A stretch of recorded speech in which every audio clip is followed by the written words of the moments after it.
So Shiva, it's great to see you again. I think last time we were just discussing before that I saw you on Buzzsaw. I had you on Buzzsaw. We talked about your invention of email and that process. And I think since then you have had even more controversy arise from your lawsuit against Gawker and being able to settle with them and successfully settle your lawsuit to victories. I kind of want to start with where we left off, which was about 2015 time period, 2016 time period.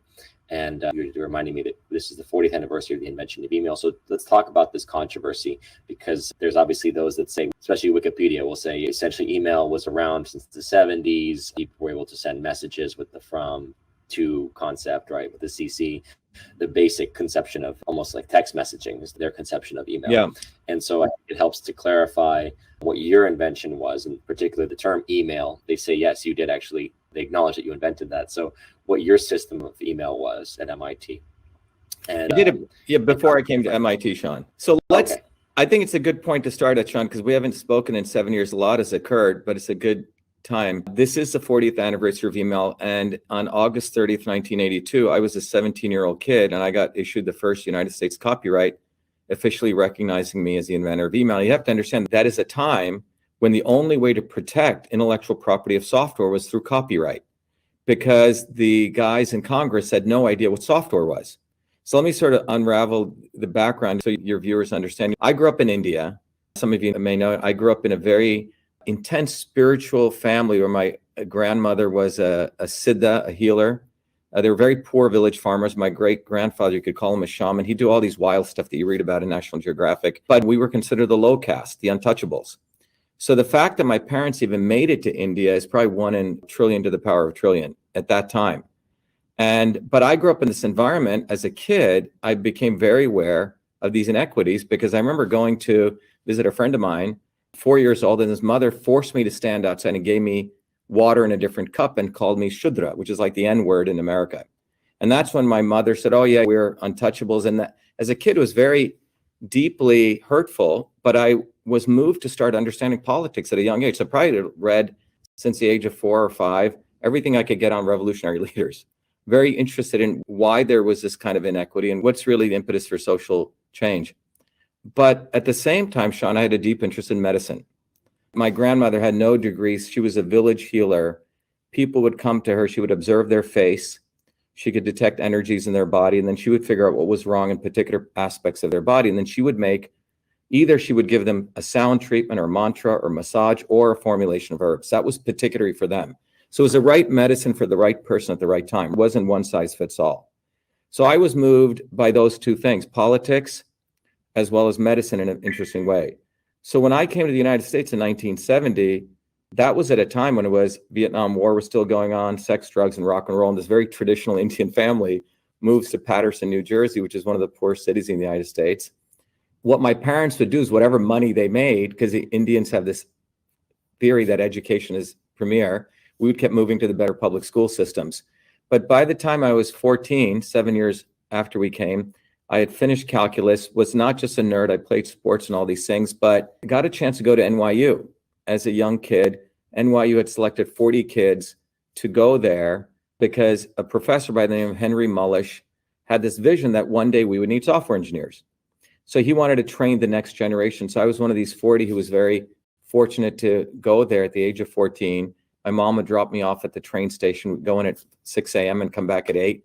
I graduated top of the class. When I finished, I still had high school courses, but then I ended up getting very fortunate. I got a full-time job in the heart of Newark, which is, again, another one of the poor cities in the United States. But in Newark, New Jersey, was a small medical college. And I had a wonderful family who was very supportive. I had some very good high school teachers, and these people were working class teachers who had fought the administration of the school so this 14-year-old kid could travel 13 miles and have a full-time research fellow job. And I was given originally a job in this medical school by a mentor by the name of Dr. Michelson, who's still there. And the idea was, could I understand why babies were dying in their sleep using computers, right? So we had sleep patterns of babies, and this was sort of the integration of computing with medicine. But while I was there, Sean, I was given another interesting challenge. Many of your viewers or people over the age of 40 will remember that in these organizations, be it a small medical college or be it the Prime Minister's office or the President's office, there were two ways that people communicated organizationally. One was through the phone system, right? The hardwired copper phone system. The other was with this paper-based system that was called the inter-office mail system. And this inter-office mail system was a very complex system of parts. Now, in those days, the computers were not desktops. There weren't iPhones, right? There were these big, huge mainframes. And who used those computers were old white guys who had little pocket protectors, and you had to have a PhD. You had to know programming. It was not for everyday people. And on those old mainframes, you had to know all this code, and you could do simple text messaging, right? And it was with like one-line sentences. Bob, upload this drive for me, or something like that. But in that university, they had this thing called the inter-office mail system. And in every office was typically a doctor or researcher, and they had invariably a woman who was the secretary, and she had a physical desk. She had a desktop. She had the inbox, the outbox of folders, paper clips, right? Big file folders behind her. The doctor would go over to her, dictate a letter, and she would take the letter, put it in the drafts folder. He'd redline it. She'd write up the memo, which had a very particular structure. It was very organized. To, from, subject. CC literally meant carbon paper. If she had to do a memo to Bill, hey, we're thinking about hiring Sean, your resume would be attached, and you would CC. And if you had to do 10 CCs, you would literally have to do 9 retypings, right, with the carbon paper, the original plus the other 9. And so this was the inter-office mail system. And then you'd put it in an envelope, you tie the envelope, and then there were these pneumatic tubes, you'd send it around, you had registered mail. It was a complete system. So we're not talking about simple electronic messaging, which dates back to the Morse code, right? This was a complete system of parts. Now, I was asked to convert that entire system, Sean, as a 14-year-old kid. And the language at that time was a scientific language called Fortran. It wasn't text-based. So within about 8,000 bytes of memory, 8,000 kilobytes, I had to write all these systems to swap in the user interface. And the thing was, the secretaries were not going to leave their paper-based system to this new system unless it had all of those features, those hundreds of features which were in the physical world. So it's not a simple thing of just sending text messages. So I did that, and I named that system email. So it wasn't only I created all of this stuff in the electronic version, but I named it email because the operating system only allowed 5 characters, and it was not an obvious term then. And won one of the Westinghouse Science Awards, which in those days was known as the Baby Nobles. All of this was before MIT. And when I came to MIT, it was on the front page of MIT's newspaper where they highlighted 3 of the 1,041 students coming in. And they said, oh yeah, we have this guy who created an email system. And that year, I was elected student body president of the freshman class. And I went to the president's office, who was a guy by the name of Paul Gray, who was the president of MIT. He was on Reagan's Science Advisory Council. And he had heard about it. He goes, it's too bad the Supreme Court is not recognizing software patents. Because you see, the legislators didn't know what software was. They thought it was like written text.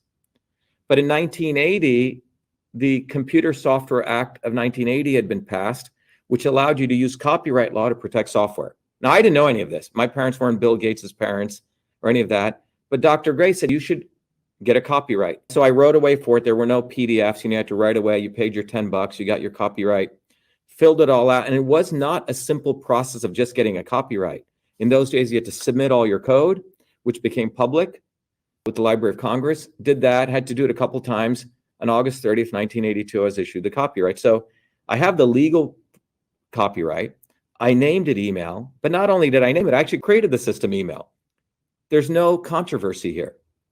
The controversy perhaps resulted later on because I wasn't a PR expert, didn't promote it, and I was very interested in medicine.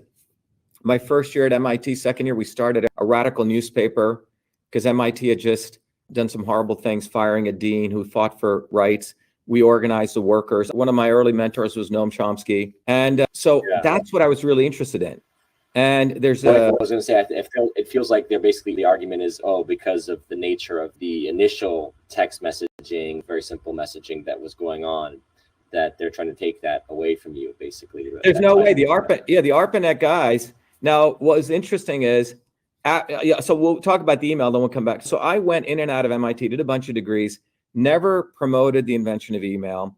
It was only in 2011, my dear mom was dying of a horrible disease called pulmonary fibrosis, which she didn't tell me. 3 months before she dies, she gives me a Samsonite suitcase with all of those artifacts in there.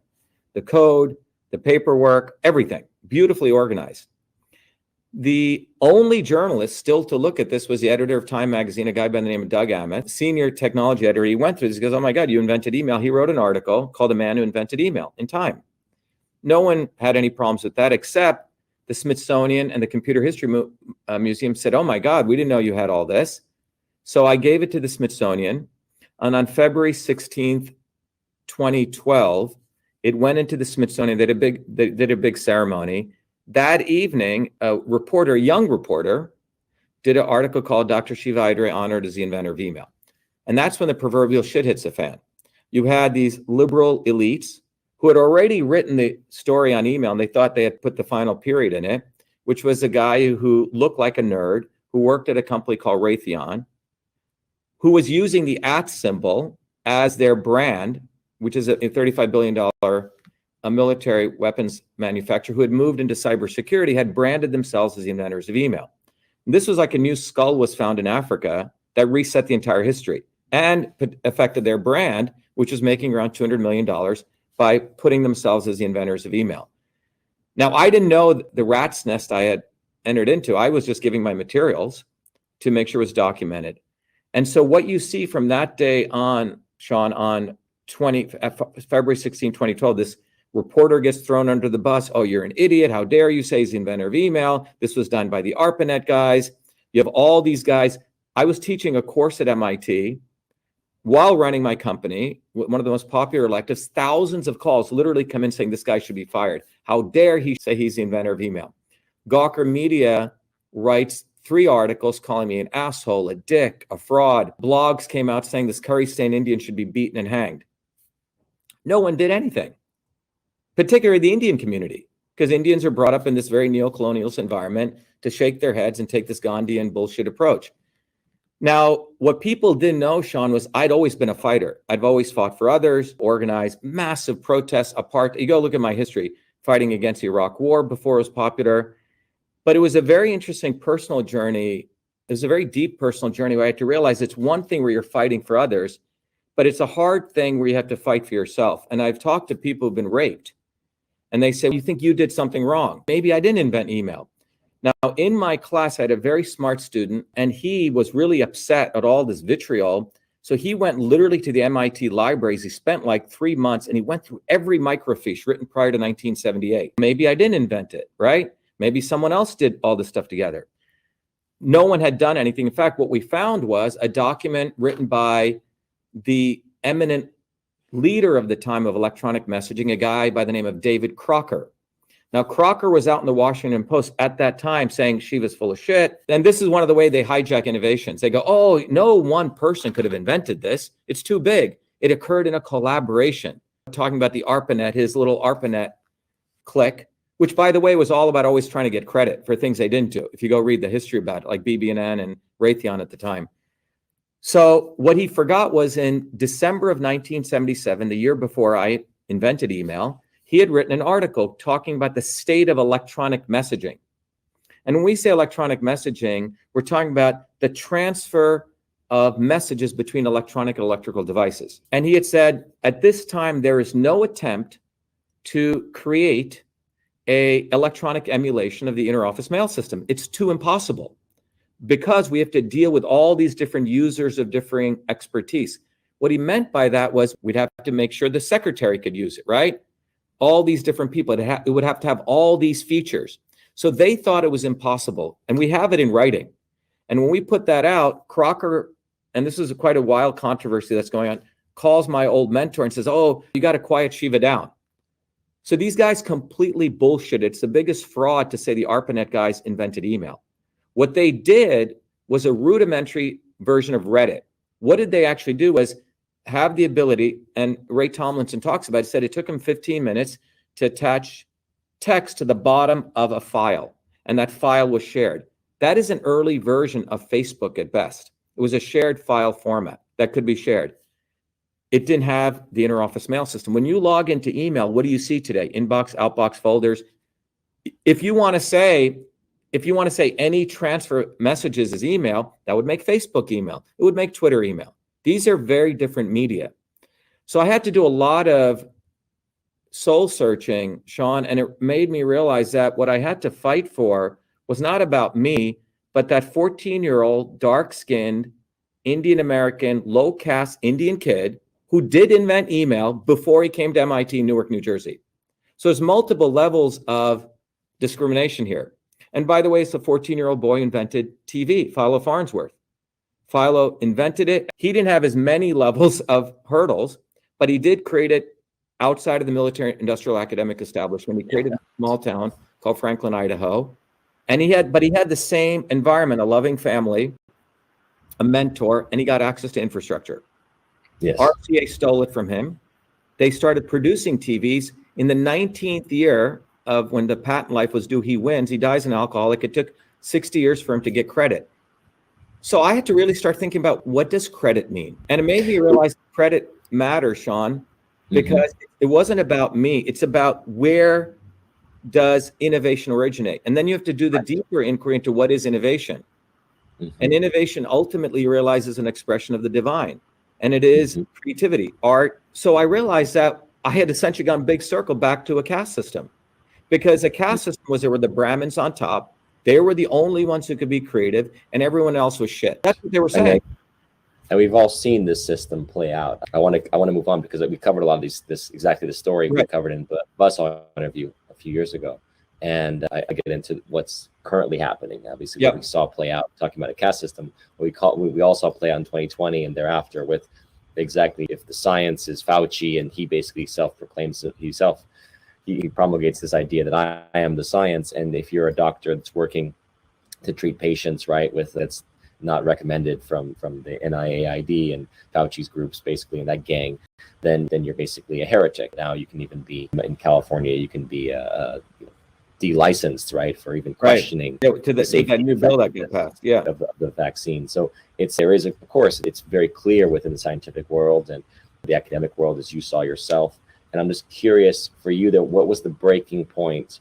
Was it around this email thing? Because thereafter you've become more outspoken. Certainly during 2020, you were outspoken. I remember seeing you talking about how ridiculous this whole mask up and this fear of viruses, and just the overall hysteria that was playing out in 2020 and thereafter. So what was your breaking point with that world of the academic world? Did it really begin around this controversy in 2015, 16 time period? Yeah, so to me, it actually began in 1981. I didn't even know, just to transition this from the email to this, I didn't even know about MIT until 1981. 2 weeks before I applied for MIT, I was content. I actually wanted to do design and be an artist, believe it or not. I was done with all the programming and everything I'd done as a kid. I felt I'd done a lot. So 2 weeks before I applied, my mom had helped these two actually homeless women stay at our home. She gave them some space, and one of them had a wacky boyfriend who came by and said, you should apply to this place called MIT. I went to a predominantly Jewish, very wealthy Jewish school in the last 3 years. And me and my sister were the only two dark-skinned Indian kids. And so there was a lot of this competition, right? So no one even told me about any schools. I got no guidance. But this random guy told me about MIT. And I thought it was a mental institute. He showed me the picture, Massachusetts Institute of Technology. And I had no interest in applying. He wouldn't leave. I filled out the application by paper, got accepted. When I went, I didn't like MIT, Sean. I thought the place looked crazy. People looked very unhealthy, and I was into athletics, sports, and these people looked unhealthy. Anyway, my high school teacher convinced me to go there. She goes, "You'll like Boston. It's the Athens of the world. You'll meet some great people." I said, "That's pretty cool." So that's the only reason I came. But since the day I came to MIT, Sean, I was always fighting, organizing, fighting. And at one point I realized, you know what? I'm going to get their degrees. And this was a very conscious decision I made, Sean, because I knew that one day I would want to fight some serious issues, and I want to throw their degrees back in their face. Does this make sense? It was sort of a strategic decision I made. And so I went in and out of MIT. I got all these degrees in all these different fields of engineering, and met some very interesting people, but always knew that there was this larger fight, that the academics were ultimately the people like the Brahmins in the Indian caste system who controlled power. So to me, in 2018, what I didn't tell you is I ran for office against Elizabeth Warren. We ran a very funny campaign called Only the Real Indian Can Defeat the Fake Indian. We forced Warren to take the DNA test, and it wasn't about race. It was about this lack of integrity. Another academic talking about how grand they were, but actually was using race in many ways to profit. So when 2020 came along, it was a very interesting meeting because my PhD ended up being in systems biology. So I had this background on the immune system. I had, in 2019, just was invited to give the lecture at the National Science Foundation on the modern science of the immune system. So that had occurred. And in 2019, we ran a conference right here. We had close to 1,000 people show up, called the Vaccine Safety and Immune Health Conference. And in that conference, we said, hey, look, the model that they're using to jabbing people is based on a 1915 model of the immune system, which you only have the innate and the adaptive systems, where the whole goal is to generate antibodies. But you're subverting all these other very important systems, the interferon system, the microbiome, because when you actually get hit by a virus, it's not the virus that kills you. This is a very screwed up notion of the Alien movie where something's eating away. It is your reaction to that onslaught. And if you don't have the proper shock absorbers, immunomodulation, your body basically eats itself away. Like with Ebola, your body goes and eats the endothelial tissue, or with COVID, et cetera. So we had done that conference. And so in 2020 in New Jersey, where I'd originally grown up, New Jersey was trying to pass this vaccine mandate, right? And I literally built this bottoms up movement, and we stopped it. And you had the quote unquote, the existing old guard of the anti-vax movement, like the Kennedys and all these people trying to say, no, don't do this. We got to negotiate with the Democrats. These guys have been sitting on the so-called medical freedom movement for a long time. But we brought a whole new blood to it, which is we need to build a bottoms up movement. And if you go look at my tweet feed in March of 2020, when they did this pandemic, I said, this will go down in history as a way to destroy economies, do censorship, and destroy health. And that started going viral because he had the MIT PhD next to it. So it was hard to argue with that. And in many ways, the decision I'd made came into help and the background I had. So when I did that video, Sean, I got a call from someone at the White House, a senior person on the Economic Council. He said, Dr. Shiva, Trump is not listening to us. He's blindly following Fauci. Please do more videos to educate us. So if you look at that period, I would do 2 to 3 videos educating people on the science of the immune system over and over and over again. And they started going prolific. I did a vitamin 3 video, I think got 70, 80 million views before it was put down, but we really started educating people. I wrote to Trump and I said, please don't lock down.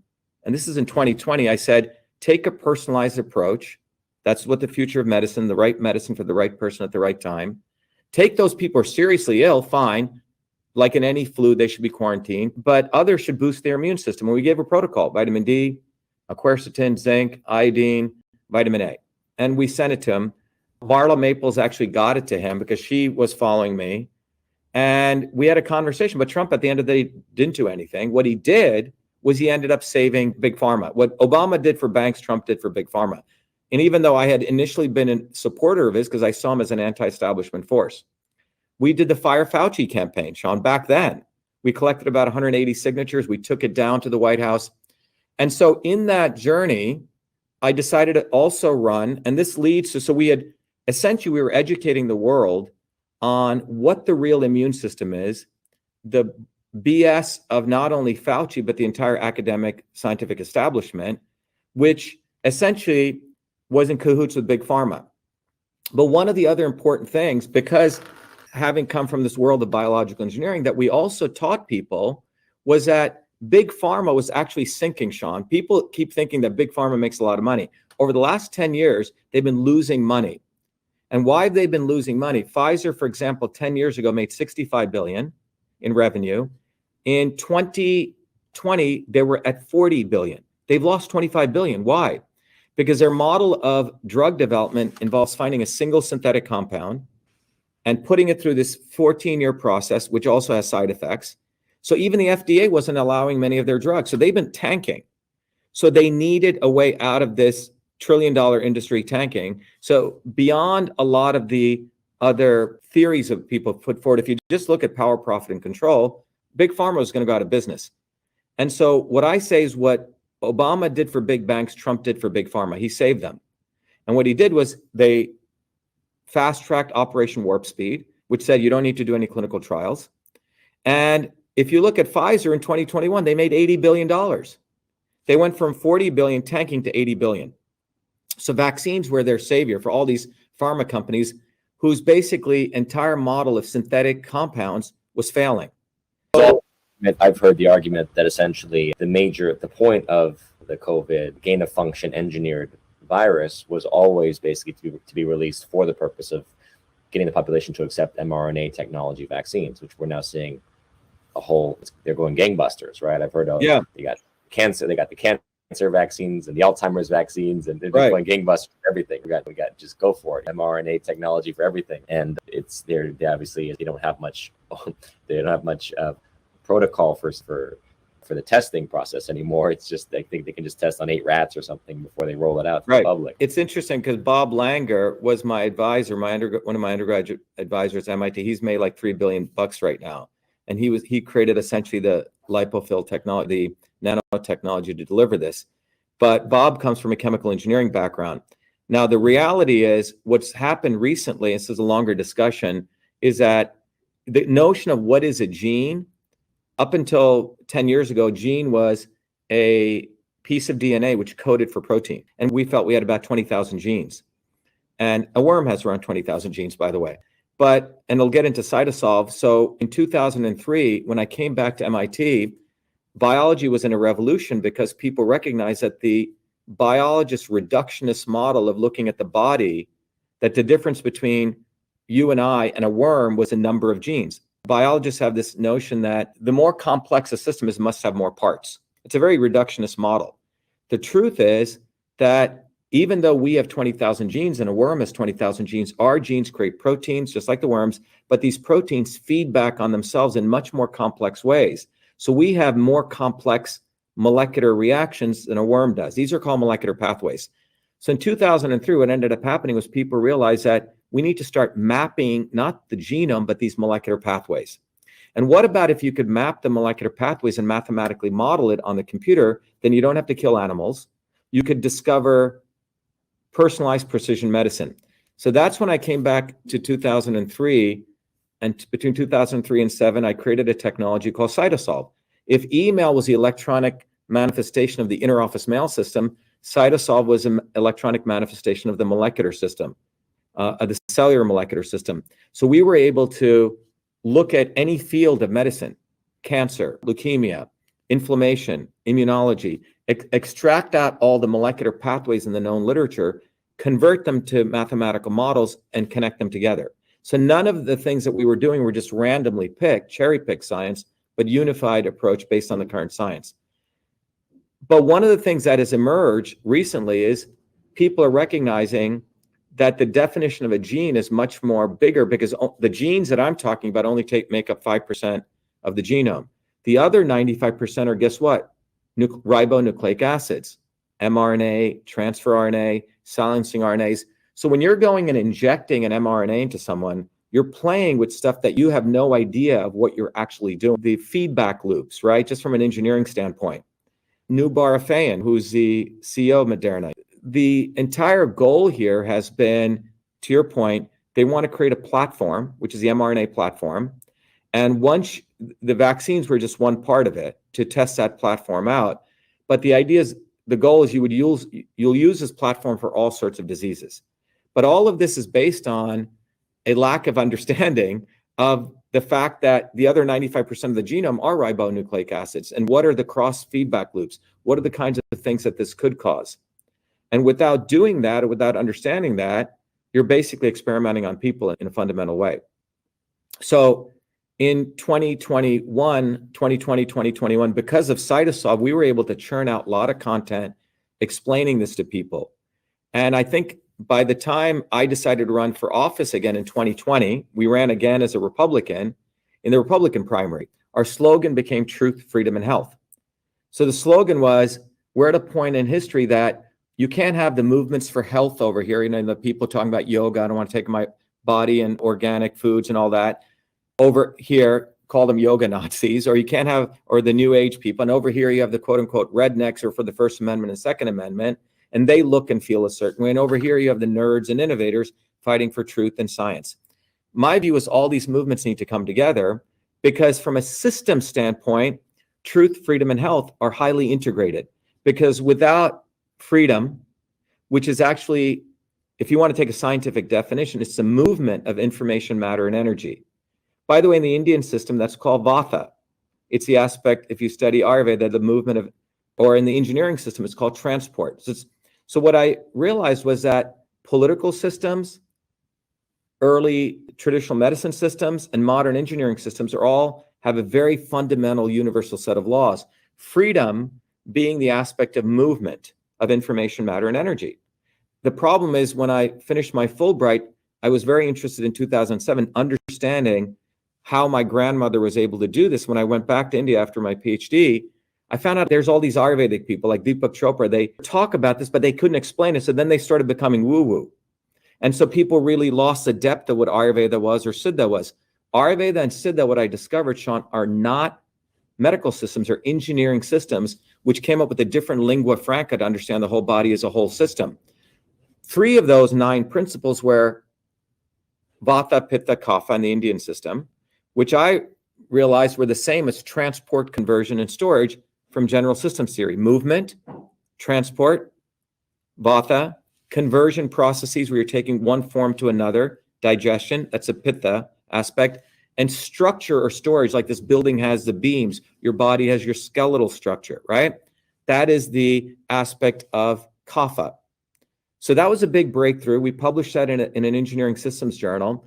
And then I realized when I ran for politics, if you're going to build a society, these same principles must occur. Otherwise, you need a foundation. You can't be left versus right, Republican versus Democrat.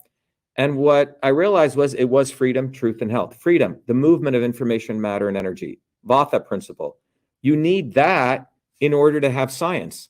Because if you don't have open exchange of information, you suppress the scientific method, which is a method which is based on throwing all sorts of crazy ideas out there, right? The concept, and then you have to prove yourself. You get the evidence.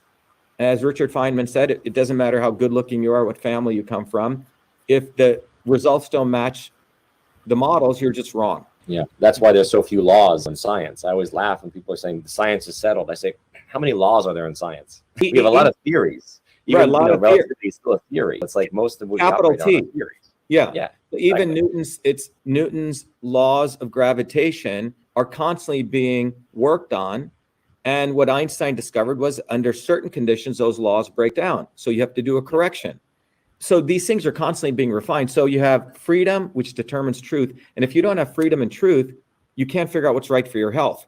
And if you don't have your physical health, physically you're strong, mentally you're strong, you don't have the wherewithal to fight for freedom or truth. So that became the basis of our campaign in 2020 in Massachusetts. We ran as Republicans. We had an amazing campaign, Sean. We had 3,000 volunteers. We raised $2 million in a primary, $1, $5 from everyone around the country. They were very happy to see this guy who had some engineering background, some science background, and was an activist run. We had 3,000 volunteers on the ground, 25,000 bumper stickers, 10,000. We were everywhere. So the Republicans, who are in cahoots with the Democrats, could not bear to see someone like me run. So they find an establishment. I would call it the establishment. They're the establishment Republicans, and it's like they're the outsiders. You get the occasional Cynthia McKinney, who was a Democrat, but even they ditched her when she was anti-Iraq war or calling for questioning 9/11. So you're and questioning she wasn't in the club. Yeah. So we ran and we blew these guys away because we had volunteers all over Massachusetts. So these guys find a guy with an Irish name, Kevin O'Connor, to run. No one even knows the guy. He had one lawn sign up. And on election primary night, September 1, 2020, the word on the ground was Dr.SHIVA is going to win by a landslide. So it turns out in Mass, and I remember I knew about third world countries having election things, right? But I never thought it occurred in the US. Yeah. Because even with all my so-called political maturity, supposedly, Sean, I didn't think like people actually manipulated elections, right? In the US. I recently saw your dad's movie on Nixon, the Nixon-Kennedy thing. You find out that Kennedy actually, the mob was involved and they likely manipulated that election, right? But in my situation, Texas was a political machine of Lyndon Johnson, so obviously he had Texas and Illinois was a critical mob. Chicago, that's all mob. So yeah, they were involved definitely. Yeah, they were involved in that, and he walked away. I think he said the election was stolen from you fairly. It was a very interesting line in that movie. Stolen fair and square. Fair and square, yeah. So in Massachusetts, we win on election night. We see the results coming in. I win by 10 points in the all hand counted county, which was all white working class people. That was my base. People connected with me regardless of my skin color. They said, this guy's one of us. But in every other county, Sean, 60-40, 60-40, 60-40, 60-40. All those other counties used machines. And that's when I said, this is impossible, because we were on the ground. We saw the support. And hand counted ballots are not run, they're counted by hand, right? They're not going through the machines. So this is when I had to put on my hat as an engineer, as a scientist, and I said, wait a minute, how do these election systems work? I'm a technologist.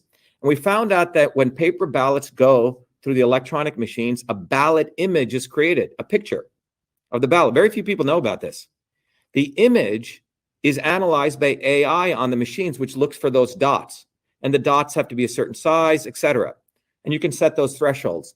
And I found a manual, which was written about 10 years before, which basically says that there's a feature on these machines called the weighted race feature. You can assign weights.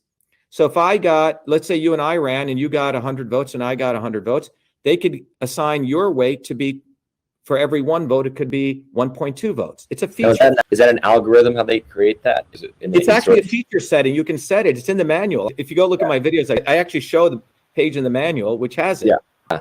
But so in short increments, you would obviously notice it, right? You would notice it. But as you get into the millions or hundreds, you won't notice it. Exactly. It becomes hard. Right. Yeah. So what we did was, because of my math background, we took data and we did a stochastic analysis. We ran scenarios and we found this very interesting pattern that was like 1 in 100 million. So anyway, I go on Twitter at about 500,000 followers. And this is in the middle of so remember, September 1, the primary ends. Our supporters were so upset. We moved our campaign to a write-in campaign in the general election, Sean. And Twitter, by the way, before Twitter, I went to the state's office with one of our volunteers. And I said, I want the ballot images. I issued a FOIA. The Secretary of State says, oh, we deleted those ballot images. We don't have to preserve them. So in a series of 4 email interaction between me and the lawyer for the Secretary of State, we have the emails where she's saying, I don't have to preserve the images. I said, show me the law. She doesn't show me a law. So I go on Twitter and I said, Massachusetts deleted 1 million ballots-ballot images, which is what they did. They're admitting, and I put those 4 emails. And that starts going viral. I get suspended off Twitter. Never been suspended in my life since 2007. And one of these fake fact-checking organizations calls up the Secretary of State to attack me. And they said, oh, Dr. Shiva's lying. Ballots were not deleted. I never said ballots. I said ballot images. So they conflated those two. But in that article, they said, when we spoke to the Secretary of State, the Secretary of State told us that they had contacted Twitter. So let me repeat that again. The government had contacted Twitter to silence a U.S. Senate federal candidate. So that's when I knew I had a First Amendment. And this is in 2020. No lawyer in Massachusetts wanted to take on the government. I had to file the federal case myself, Sean, and represent myself in federal court. Filed it. Lo and behold, we were very fortunate. We get a preliminary injunction hearing, which is unheard of because judges don't like to do that. The judge was an old Reagan appointee. So I go in against 3 Harvard lawyers, the Secretary of State's lawyers, and we ended up winning our preliminary injunction hearing. Because in that cross-examination, the social media director of the Secretary of State, me and the judge are cross-examining her, saying, how did you decide to throw me off? She goes, we saw that you put up these messages and we felt that they were hurting us, so we contacted Twitter. The judge says, how did you contact Twitter? He goes, oh, we have a special VIP portal. He goes, what do you mean you have a VIP portal? So the government can watch private citizens and has a special portal. And this is the most grossest violation of the First Amendment. The founders fought. Political speech was the most important thing to be protected above all forms of speech. This is all now coming out with this new lawsuit that they're basically that's been brought in. But it came out in our lawsuit. I know, but it's coming out more for the general population with Biden administration colluding with Twitter and right. This is where it gets interesting. The difference between this case and that case. Why I believe they're bringing that out, because so on October 30th. We get the preliminary injunction issued. Big victory. I write to Tucker Carlson, who supposedly cares about all this. Tucker does nothing. Jack shit. Excuse my language. He does nothing because it was too hot. Why was it too hot? And I'll get to that. And this is where we need to explore this. Anyway, we win that. I go back on Twitter. They put me back on November 4th, interesting enough, after the election ends. On February 1, I once again share those 4 emails. And boom, I'm thrown off permanently this time. I go back into court on February 4th. The judge says, this is crazy. And he says, I want you to bring in Twitter in. Before it was just me against the Secretary of State. So judge orders Twitter, says me against 7 lawyers, 3 of them being from Wilmer and Hale. And we file our court proceedings. And the lawyer at Twitter accuses me of having shadow counsel. She couldn't believe the quality of the briefs I was doing. I just started learning the law, Sean. It wasn't that hard. Case law citing it. So anyway, on May 21st, before the hearing, the next hearing, I find a set of 4 documents that were on Harvard servers and servers in Europe, which actually lay out manuals. They're actual manuals written by Twitter, the defendants in my lawsuit, the government, laying out how you will target a U.S. citizen, brand them as an influence operator, an election influence operator. And one of the criteria is if they say anything that election officials are corrupt. That's one of the criteria. It's written in black and white. So I find this, lo and behold, the night before the hearing. So I go into the hearing and I say, Judge, all of these defendants before you have lied saying they didn't know each other. I said, this document, they're in the front page, and they're these manuals which lay out how every American citizen can be censored. It's the laundering of censorship. Government launders censorship to private companies. The judge is appalled. He calls almost a close to the hearing. He says, this lawsuit will be taught in every law school class, constitutional law class. He then asked me, do you want a lawyer? I have the right to appoint you a constitutional lawyer. You've done so well by yourself. Now, the mistake I made was I took that constitutional lawyer, and what ended up happening was I had 7 claims, Sean. One was to get back on Twitter, but the other was to make these government officials personally pay, because what they had done was not something they did ad hoc. It was RICO, a conspiracy. The judge wanted me to drop all those other claims. He just wanted to put me on Twitter, thinking this would be the biggest lawsuit, the biggest first lawsuit. Unlike Berenson, I didn't capitulate. And when I went in, and I had to fire my own lawyer that they'd appointed. And now the judge went from being very friendly to being very antagonistic. And he sealed the lawsuit, Sean. He censored the lawsuit on censorship. And he forced me just to accept one claim, and I wasn't willing to do that. I said, I don't want to go on Twitter at this point. I said, these people need to be held accountable. Now, why is this? Now, 2 years later, the same thing is coming out. And here's the fundamental difference between the vaccine stuff, while they're willing to acknowledge that. And if you look at those lawsuits, they leverage a lot of the stuff we did in our lawsuit in 2020. Here's the difference. One individual fighting against the vaccine stuff, right, expressing their individual freedom, is very different than the voting model. You see, my lawsuit was about the foundations of U.S. democracy, which is that the election systems, that if you say anything against election systems, you will be thrown off. So here's a fundamental difference. So this is why I believe the way the establishment works. They will allow the quote unquote the truth to come out 2 years later, right? When it's in vogue to talk about it. But in 2020, had Tucker Carlson talked about it, had he used his megaphone, we wouldn't have had a lot of the things that occurred after that. So this is a very particular feature that we teach now in this whole, we have now 360,000 people that we train in an entire movement called Truth, Freedom, and Health. And what we're training people is, there is the obvious establishment, Sean, but the more evil force, if you want to think about it, if you want to use those words, there's a not so obvious establishment. The establishment that claims that they're fighting for you, but always does things too little too late. And then people get all excited that they think they're getting some freedoms when it's essentially a way to appease the masses. So all of these guys knew about our lawsuit. Carlson, Berenson, Glenn Greenwald including, I hate to say it, but they didn't do jack shit about it because I'm not in their, what I call the pseudo-refusenik clique. They talk about stuff, but not when it's important. That's my theory on this. Alan McDonald, the guy who was on the space shuttle, he was at Morton Thiokol. He was a director. They wanted him to sign off on the space shuttle going up in '86, right? He knew the O-rings had issues. He said, I'm not going to do it. He was under massive pressure. He just died a couple of years ago. And he said, the most important thing in life is not to say the right thing, but to say the right thing at the right time when you can have an effect. So in 2020, think about what would have happened if the doctors now had come about, because many of them knew this, Sean, but they waited to see which way the wind blew. And that is one of the things we are educating people on. So Truth, Freedom, and Health has become a movement. It is an educational system. And we have created technologies independent of big tech, but we have a community of 360,000 people in 95 countries. Number one, we educate people on the science of systems, which is what the elites learn. All the people in the WF, all these people, they learn the science of systems. They know how to manipulate the masses. There is an actual science that is taught at MIT, is taught at Harvard, taught at Kennedy School, that you can actually understand how the world actually works. Everyday working people don't learn this, so we teach that to people. I've consolidated into a curriculum everyone can learn. We give people textbooks. We've created a community. But one of the most important things we teach, Sean, is one of the principles of system science is called the disturbance. When you're trying to get to your goal, the things that get in your way. And the most elusive disturbance is the not so obvious establishment. It's not the obvious establishment.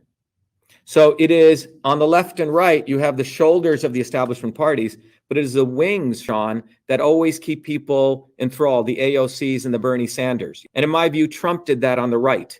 When we expose the election systems issues, we expose the ballot images being destroyed. We went to the fundamental issues of signature verification. If you read the work we did in Arizona, it's like a PhD work. But then you had the Mike Lindells and all these other right-wing guys who took it and they just freaking sold pillows off of it. And I know Mike, he's a nice guy, but they didn't go at the heart of the issues. So whenever a real issue's there, you have elements, opportunist elements, which take the real issue. And Trump did the same thing. I met with Trump twice. He didn't really talk about the issues. He made $500 million off election fraud, but he didn't go address the real issues. When I was here November 3rd, Mark Meadows called me. All these guys called me, say, Dr. Shiva, we want to help you. As a lot of the analysis I did was going viral. It was our movement here that first pointed out the big issues. Then we went deeper and deeper in a very scientific systems approach. But these guys, they take a real issue, Sean, and they want to make money off of it. So now what's happened is election fraud has become a right-wing issue, right? When 52 USC 20701, which was the law that was passed so you would encourage audits, was passed by a Democrat majority 50 years ago. So what's happened is the election systems issue, which should be an American issue, has become a right-wing issue. The environment is a left-wing issue, and they make CO2 the issue when it isn't. So what the establishment has become very clever in taking real problems and using the not so obvious establishment to attack the supposed establishment. And this is a recurrent process. And we have to get clear on this, that this is the heart of why change doesn't occur. It's not the obvious establishment. It is the not so obvious establishment. And this is deep, but this is the journey that people need to learn. And every time people try to build independent organic movements bottoms up, what we teach in the course starting in the 1900s when a true workers movement was occurring in the United States, even in Russia, all over the world. The establishment got very clever. They said, shit, we can't have this occur. So in India, in the 1920s, when the Indians wanted to have a good revolution, they parachuted in Gandhi, who served to make sure white men with crowns left and brown men with white hats took place. I mean, Rishi Sunak, it's ironic, we have neo-colonialism right now because many of the heads of many of these tech companies are all brown-skinned Indians, very similar to what they did in India, but they're doing it in a global way. That's why I find Rishi Sunak's election quite interesting. It's almost a globalization of using the brown-skinned administrators to subjugate masses of people. In the United States, when those movements came up, the same thing has occurred here. By the 1950s, anytime you said workers unite, bottoms up movement, that was branded as communist by the right. And then the left took over the unions. So by 1970s, there were no more strikes. Between 1900 to 1970 in the United States, there were close to 11,000 strikes, 100 million people. And that's when working people's wages grew with GDP. Since 1970 to today, we only have about 900 strikes, maybe 2 million workers on the streets. So the left and right have worked very well to ensure that everyday working people don't get on the ground and build a bottoms-up movement. And that's what we want to do, Sean. Truth, freedom, and health is about educating people on the physics of how do you build a movement. Just if you have to build a bridge, there is a science. So that's where we're at, Sean. I think it's an opportunity for people to stop outsourcing their dignity to others, celebrities, thinking of Robert Kennedy is going to do something. Robert Kennedy endorsed Hillary Clinton 3 times during when she said that she was pro-vaccine and pro-Monsanto. And I had to do a thing. I did an event with him and I said, wait a minute, this guy's, you're not walking the walk. He held an event at his home. Everyone had to be vaccinated before coming in. And people, that's a tricky one. That's the wife. That's the SAG-AFTRA. I know, but I don't think that's fair. But Bobby endorsed Hillary Clinton 3 times. I understand. I totally understand that. And what I'm saying is these inconsistencies. Like Tulsi Gabbard and Biden, and now she's breaking. It's like, I understand your argument that they break too late. They break when it's opportune, because American media and the Madison Avenue branding can read which way the direction's going. Look, Trump using "Make America Great," "Lock her up." These were very well branded slogans because the white working class in this country was used once by Obama. A lot of Trumpers who voted for Trump voted for Obama, 50% of them. So Obama was the brand equity that they used for 8 years. And look, I've met with Trump. He may be a nice guy. He gave me some nice gifts, all that. It's not about the people's individual things. And they may not even know that they're doing this. But what I can tell you from a historical scientific perspective, that Trump knows how to read which way the direction is going. If you think about the elites, and in my view, if you believe elections are selection, Sean, we have to apply that all the way. How did Trump win that? You say, and people say, oh, it was a big landslide. I have a different theory. Here's my theory. The elites were recognizing that the working class in this country realized that we used Obama. Now we need a white guy to manipulate the white working class. So they bring in Trump. He says all the right things, lock her up, says all the things to embody their anger. But what did Trump do in those 4 years? And remember, I gave Trump money, put up a lot of signs, was out there in the rain and snow. Is what Trump ultimately did was he kept the working class in abeyance. Oh, he's going to do something. The whole Q movement. It's going to happen. It's going to happen. It's going to happen.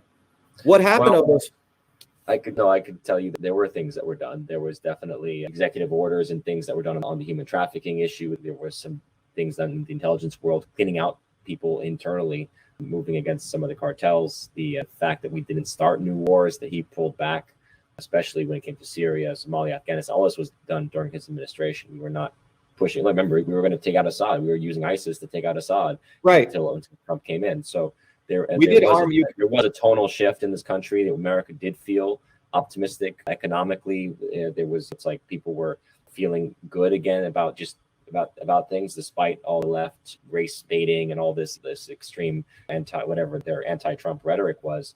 It's like the mass shootings were down. It felt like a much more positive spirit, I would say, in America.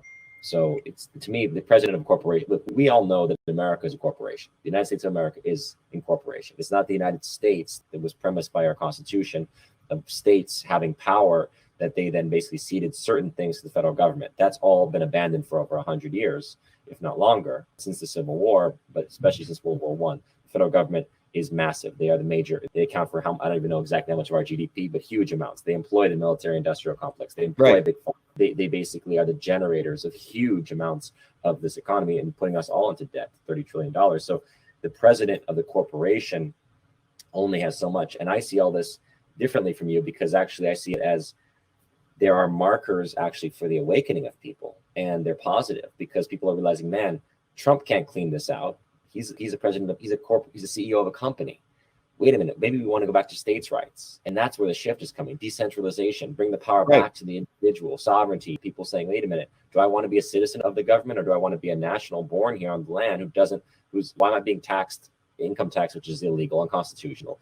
We're giving money to this massive bloated machine that's the federal government, paying for things that have no relationship to me and don't know that I want. The whole concept of Obamacare and everyone basically being part of the medical system. Well, you saw what the medical system did in 2020. It killed people. You go to the hospital, you're dead, put on a ventilator. So I see it like a little bit differently, because I have more optimism and seeing people waking up. And so there are markers for these things. And yes, you're right. There is an elite that maybe wanted to guide it, but I don't see them as all powerful as that. Because I get it. This is the way I know what you're talking about as far as the consensus, but people are they're at the breaking point, man. They're like Trump being shut down from Twitter. and Instagram and social media, wow, like we if he can be shut down, and any one of us can be shut down. If Kanye West can be kicked out of Chase, we can all be kicked out. So it's like, it really is, these are moments of clarification for the people to say, take your power back, create your own organizations like you're doing, create your own networks, your own companies, break from this totalitarian centralized system that obviously is personified by Klaus Schwab and WEF. Yeah, so I think the difference, perhaps there's not a difference, Sean. What I'm saying is that when you look back at history, the moments when working people did organize in self-organizing systems independently, and in the most recent history that occurred in the late 1800s in the United States, the 8-hour workday came from, 4 American workers were hanged in the United States for fighting for the 8-hour workday. That was the beginning of May Day, which is not even celebrated in the United States. And between 1886 to 1900, millions of working people organized bottoms up. And in response to that, the establishment in the 1950s, at least in the United States, they created the McCarthy era. So we need to go back and look at that history. So if you look at the history of slaves organizing, they would make some gains and then they would get settled back. They would make some gains. It's been this ongoing effort. But there is a physics to building these movements. And so people don't waste another 20 years of their life. So yes, you're right. There is an awakening. The movement that needs to be built, number one, needs to be founded on a political and a scientific historical understanding so people don't make those mistakes again. Because otherwise people say, well, yeah, now I'm going to support this guy and that guy and this guy. There's some fundamental dynamics. They're just like to build a bridge, there's some fundamental physics. To build an airplane, there's physics. To build a movement, there's some physics. And I think people need to do the educational work to understand that. And that's a curriculum we put together. But more importantly, it is these bottoms-up movements that do it. And they've occurred throughout history. So yes, you're right. Trump, Kanye, all these guys doing that is important. But without an organized movement that understands these dynamics, they're going to fail again. And the point I'm bringing is, but I think it's happening organically, though. And that's it's not so much that Trump is leading it. It's like Trump may have been a figurehead in spearheading and maybe in empowering people to say, wait a minute, we don't need Bush, Clinton, the control of the political process or the head of the country. Wait a minute, Trump is symbolically shifting things and it empowered a lot of people. And I think that's why we're seeing these movements. It's January 6th. Trump wasn't leading that. There was the people that were outraged, that were protesting. And obviously you have the infiltrators that are whoever they are, or whatever, that are infiltrating to create chaos. But most of those people there are peaceful. They're every age, they're every color. They're just protesting something. And that's what you're seeing, I think, is that you're seeing organically people are doing these things and creating networks. So it's both, right? It's Trump maybe doing his thing and Kanye is doing his thing, but it's like people are, I feel, naturally figuring this out and seeing each other and saying, hey, you see what I'm saying? We have the same issues Sean, here. Here's the question, right? So if you go back to different points in history, 1920s, people were upset and they were upset at many things, right? In the 1960s, people were upset. And what I'm trying to say is, and now people are upset.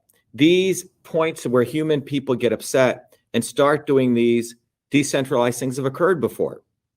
This is not the first time. But at each one of those points in history, you'll find out that certain gains were made, and we need to reflect back on the dynamics of those movements to figure out what worked and what didn't. And if you look in the 1920s, it was when people organized independently, and when the unions were taken over top down and people outsourced their power to the political establishment, that's when things failed. In the 60s, if you look at the 1960s, the anti-war movement was growing, again, organically, bottoms up. Most of them were tied into saying Goldwater was, the Republicans were warmongers and the Democrats were the lambs. And then in the 1968 Chicago convention, LBJ had machine guns pointed at on the stage. And when students were getting beat up outside, then people realized, wait a minute, the Democrats and Republicans are both warmongers. But it took about 8 years for people to break with both wings of the establishment. And the instant they did that, within 12 to 16 months, the war ended. The point is that the obvious establishment always keeps a hand with the not so obvious establishment to give people incentives not to do this decentralized organization. That's what I'm saying. And this is something that without that consciousness, people will make that mistake again. So Tulsi Gabbard is out there. Yes, she's saying some good stuff. And so you have people saying the good stuff, but the issue is a goal to build this organic bottoms-up movement, or is it to give people hope that the establishment structures are still the modes that are going to lead to change. And that's what I'm saying is it's a fine difference. It's not saying these people are individually bad people, but the point is Trump's trajectory is very different from the working people in the 1900s who organized bottoms up. Sure. And who break from the wings of the establishment. And that's the subtlety here. There's an opportunity so we don't repeat the same mistakes again, to truly go decentralized, to truly become self-organizing systems, bottoms up. But that needs to be actually spoken about, right? Because we think it'll occur. You're right, it is becoming, but to think it's just going to occur, that revolution is just spontaneous. Revolution in some ways is organized. It needs some structure to understand that dynamic, not top-down structure, but to understand. Evolution is not. Revolution might be organized, and that's why it ends up coming back to the same old structures, and that's why you end up with the same bad actors, just new faces, basically the same old principles. But evolution is an experience, and so part of what I guess I'm arguing is that the point is that a Trump or Gabbard, anyone can't organize it if it is organic. And that's what I'm counting on, is that essentially it's about technology. It's about consciousness, right? And so when technology and consciousness link up and people link up, right, they create those new structure. They create those new movements. They create these new communities, these new economies, right? And that's what I'm basically counting on occurring now in this time period, because this is what we as humans are wanting. And so as we want, not all of us, obviously, I think there will be a split. There will be those that will be happy with their mRNA shots every month or every year, and the gene editing and the merging with themselves and computers and 2030 agenda inside of a city, basically a smart city grid, and perhaps more influenced by the EMF frequencies that are merging, that are mixing with whatever is in those shots, whether graphene oxide or other things, right, to essentially manipulate the human. There'll be those that'll be happy living in those kind of completely ordered, the way that Klaus Schwab talks about the fourth industrial revolution, right, like a mechanized, roboticized society.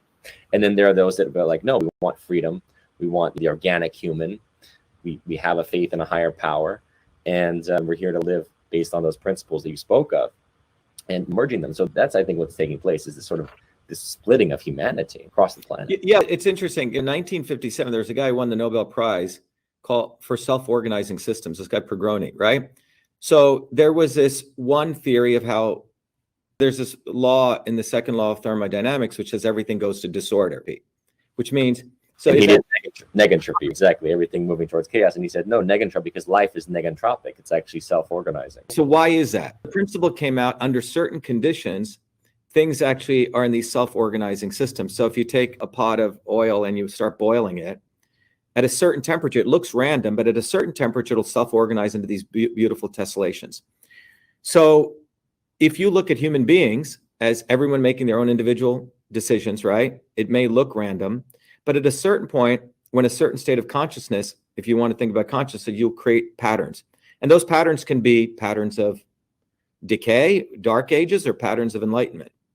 But in those systems, there are catalysts, right? When you study chemistry a little, you'll understand that if you put certain thing into that oil, it'll cause these self-organizing systems to occur faster. So what we did after the campaign was we took this historical perspective, the science of systems, and the idea is to be a catalyst. Look, here are fundamental scientific 9 principles that run your body, that goes back to the ancients, that run engineering systems. And the cool thing is we codified them so people can learn. And the reason is that if people understand those principles now, they can start saying, oh, I see, this is, and so what we've done on Truth, Freedom, and Health, Sean, is it took me 20 years to take the entire way that my grandmother looked at your body, the way the Ayurvedic physicians do it, and teach people to do it in about 30 minutes. So people can actually become their own healers now by understanding these principles. So it's not about this diet or that diet, but it's a set of principles that you apply. That's one. The other thing is people start recognizing these principles occur everywhere. So that's the first step. The other is, I think people, the current model is there's tons of information we have. Those in power essentially take a reductionist approach, right? Reductionism means you have the whole elephant, you just show one piece of it, right? And that leads people to ignorance and people get confused. And then in that confusion, people, I'm finding, go into 3 modes. And you've probably seen this. They get either desperate, like some kid taking a gun and shooting people, right? Becoming a domestic terrorist. Or they go into the left or right, or they say, I'm just going to become complacent.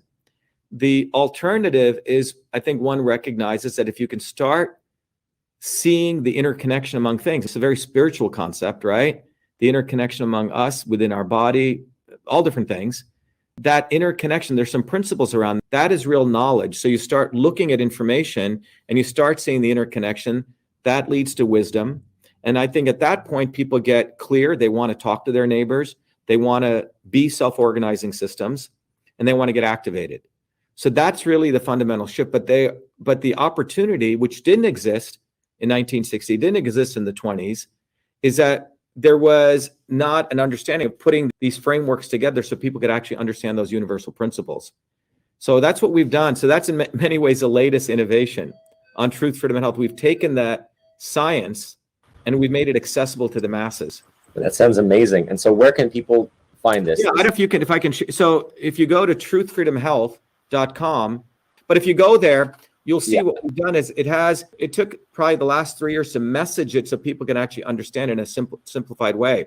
So what's happened is organically about 360,000 people in 95 countries are going through this.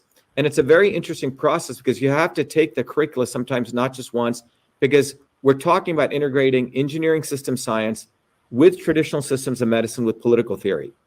But it's the same stuff. But the idea is to enable people to be their own gurus. So they're looking within, but doing it in such a way it's very tangible versus just using a lot of the frameworks that the gurus use with their vibhuti and their saffron robes, taking it out of that allure and making it much more tangible. That's what we've done. Amazing. I'm going to put the link obviously in our call, refer people to it so that they obviously this looks incredible. I have to check it out myself. Yeah, you should come, Sean. I'll give you a link. By the way, this Saturday we're doing our second international conference on vaccine safety and immune health. So we're going to go through what occurred over the last 3 years. We're going to share the up-to-date science. And just like we did 3 years ago, we're going to update people on how do you really get to boosting the immune system. Exactly.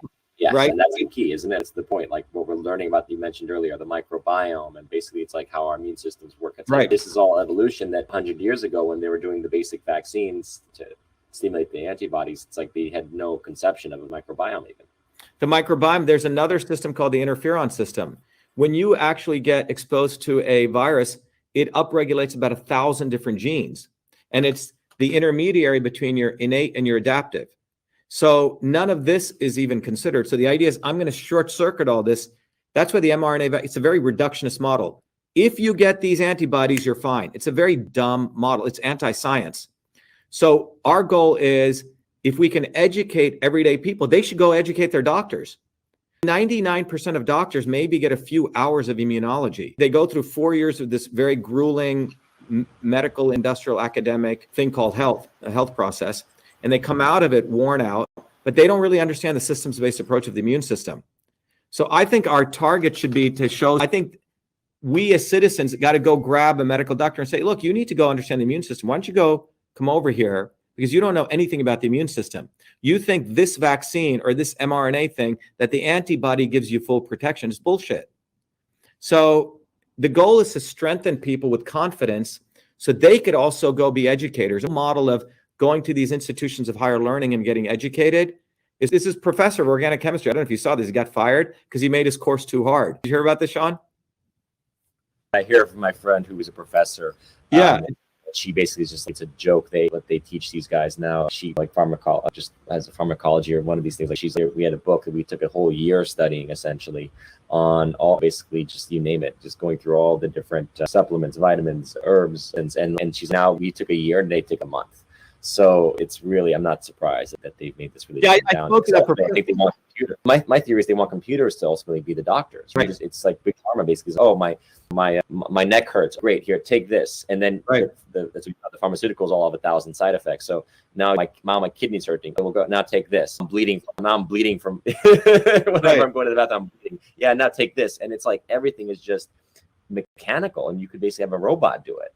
It's very fascinating because I had an uncle who was a gastroenterologist in India, and he said, my parents were like, oh, you should come to the United States because I'm not going to come there because all you guys do is cut, meaning do surgery. He says he would sit with a patient who came with a stomach ache. He said we just talk to them as a kind human being for about 90 minutes, and they would leave. Everything was fine. And he was a Borough trained surgeon. He goes, most of these issues are psychological because people haven't thought through what it means for them. So many of the stressors that people create, the number one reason that people live long is community. Out of all the research they did, the number one reason people live long is they have friendship and community. Number two was they all drank a local alcohol, a local fermented drink. Number three was exercise. Food wasn't even on there. It's fascinating. So we know when they did these lockdowns, the lack of community, it destroyed people's immune systems. Yes. So the foundations of bedside manners, being a loving, caring human being, has been completely taken out of the equation. The Reiki people, the massage people, the chiropractors who actually touch and feel their patients actually know what's going on more than a doctor who comes in, is looking at his thing and doing the billing charts. That's, to your point, that's what medicine has become. It's become a very perfunctory process, and the humanity's been taken away. When you used to go see I've always felt when people used to go see my grandmother or these shamans, you notice how they have incense burning, they have some music, right? They have a certain ambiance, they're talking to the person. I think all of those little things are actually medicines. They're turning on genes and biological pathways. And I don't think people have looked at this enough. They call it the placebo effect. But these things are actually inputs from a system standpoint that turn on molecular pathways in the body. They calm people. So I think we need to go back.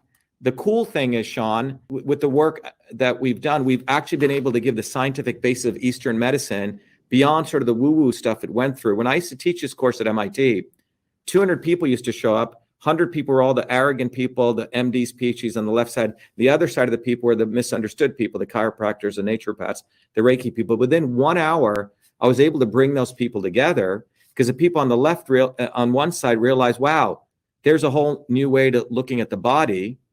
And then people on the right side of the room, they realized, wow, yeah, I know anecdotally this stuff works, but I was never able to explain it. And now I have the language. So we've literally found the Rosetta Stone of Eastern medicine with engineering system science. And so that's been the latest stuff, Sean. And it's cool because it integrates politics, integrates health, and it also integrates engineering, right? Because they're all following the same principles. Exactly. And that's very much how your mind works, which is why you're such a gem. You're such a unique individual. And so I really appreciate you taking the time to talk with me and covered so much ground here.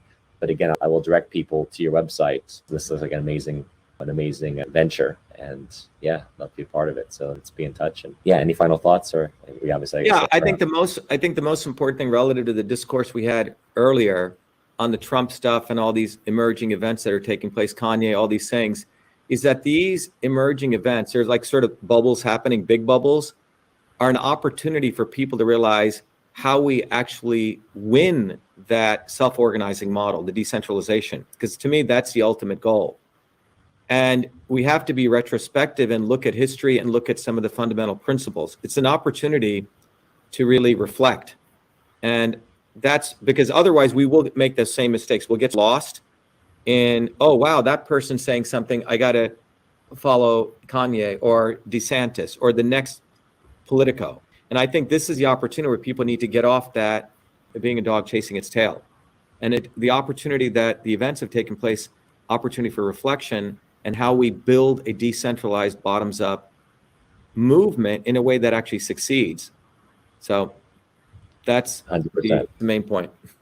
Great. Thank you. And thank you again for your time. It's really wonderful to see you. It's been too long, and let's be in touch. Yeah.